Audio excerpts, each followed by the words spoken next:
Welcome to this first episode of Meditation for Beginners, which is going to be a look behind the scenes at meditation to find out some of the theoretical background to how we can meditate better on our own at home. In this first episode, we're going to be taking a look at exactly what we mean by meditation and also some of the benefits of meditation which have been found in scientific research. Many of you here may be wondering exactly what we mean by the word meditation, because it's a word which we hear in many contexts, and sometimes, according to the different contexts, the word may mean completely different things.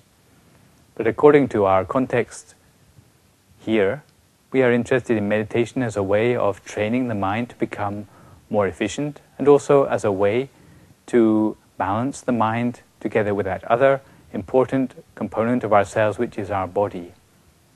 In the ideal world, our spiritual well-being, that is the well-being of our mind, and our physical well-being will go hand in hand. And if we meditate in the proper way, then this is going to be a way in which we can rebalance body and mind together to become a whole human being. If we are really a healthy person, then we have to take an interest in meditation, because there's more and more evidence that the diseases of the modern world, whether it be things like stress or insomnia or even things like depression, they are coming from a lack in our spiritual well-being. And these are some of the things which I'll show you a little bit later on, things which meditation can help to redress. In fact, there are many different sorts of meditation in the world.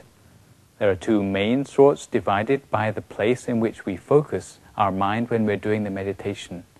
In the first sort of meditation, people tend to focus outside their body. These sort of meditations are not something we're going to be covering on this particular course. Meditation outside the body is not something we're going to be covering on this particular presentation. What we are more interested in is the second sort of meditation, where we're focusing inside the body. And in fact, there are more than 40 different ways to meditate in this sort of technique. When we're talking about Dhammakaya meditation, we're talking about a meditation with a synthesis of many of those 40 different sorts of meditation. For example, it includes elements of mindfulness of breathing, because when we are meditating in the Dhammakaya technique, we tend to focus our mind at the center of the body, which is also the point of the deepest breath. It also includes elements of mindfulness of the body, because in fact we are focusing at the center of the body the whole of the time which we are meditating. Also, we are focusing on a bright object, and this is something we're going to see a little more of later when we get down to actually meditating for ourselves. When we are conducting the Dhammakaya meditation, in fact, the method is characterized by two different things. It's characterized by the fact that we are focusing at the center of the body, and the second thing is that we are trying to stop the mind, which means to stop the mind from thinking. If we can meditate successfully, then we will successfully manage to bring the mind to what we call a standstill. There are many good reasons to meditate, and since 1935 there have been more than 150 scientific studies conducted on meditation, many of which have shown the benefits which come from practicing meditation regularly. There have been effects caused by meditation, such as reducing people's stress, reducing depression, and even improvement of personal virtues. And what I'd like to do now is to introduce to you some of the research concerning the different aspects of improvements which are coming about by those who meditate. The first graphic I'd like to show you is a graphic from research done on two different groups. A piece of research done over a total of 6 weeks, where one group meditated during 6 weeks and the control group didn't do any meditation at all during that time. What we can see from this graphic here is the effect of the meditation during 6 weeks on the blood pressure of those involved in the study. What we see for the control group, which is the green line here, is that blood pressure levels did not change during the 6-week period. However, for those who meditated, blood pressure decreased and stayed low, as you can see on the red, yellow and orange lines here. The different colors indicate the different qualities of meditation. Those who meditated better were able to reduce their blood pressure more. On this second graphic here, we see the levels of cortisol in the blood. You may not be familiar with cortisol, but in fact it is a hormone in the blood which indicates the level of stress in the body. The more cortisol we have, the more stressed we appear to be. And what we find again is that for the control group, when they did no meditation during the 6-week period, the levels of cortisol stayed high and constant during the 6-week period. However, for those who meditated, what we find is that the levels of cortisol dropped and stayed low during the 6-week period. Again, the better they meditated, the more they were able to reduce their stress levels. Moving on to a third graphic now, we are looking at a piece of research on the effect of meditation on depression.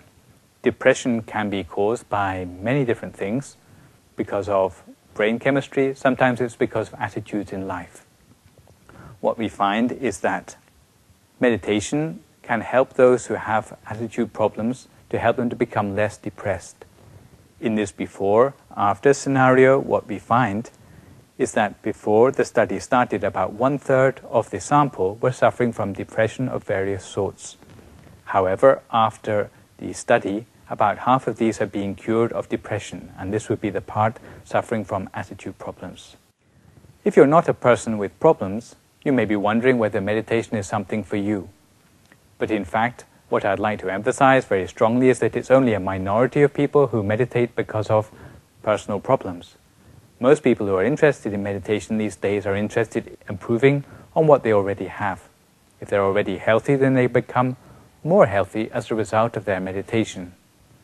And what we see here in this fourth graphic is that meditation can also people realize a higher level of personal virtues. There's a very interesting piece of research done in Thailand by Pupatana and Sibandit in 1996.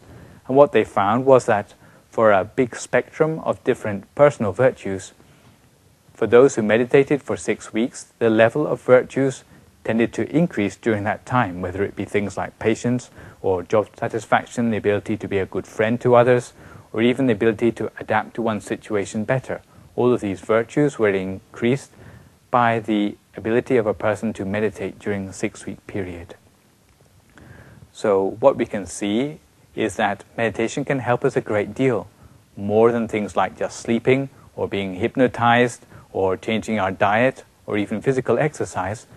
Meditation can help us in many different ways, and it can help us to adapt to our environment better. It can give us more job satisfaction. It can help us with work efficiency, study skills, and even our study scores. So these are many good reasons why we should want to practice meditation more. These are coming not just from my personal opinion, but they are coming from scientific research in every case. So meditation in one respect is like many other activities, sports, crafts and skills. And it is similar in that we cannot get better at it just by talking about it or reading about it. Like any skill, you have to gain expertise by actually doing it. Meditation will be of only limited use to you if you practice it on and off. The key to success in meditation is a commitment to meditate once or twice each and every day.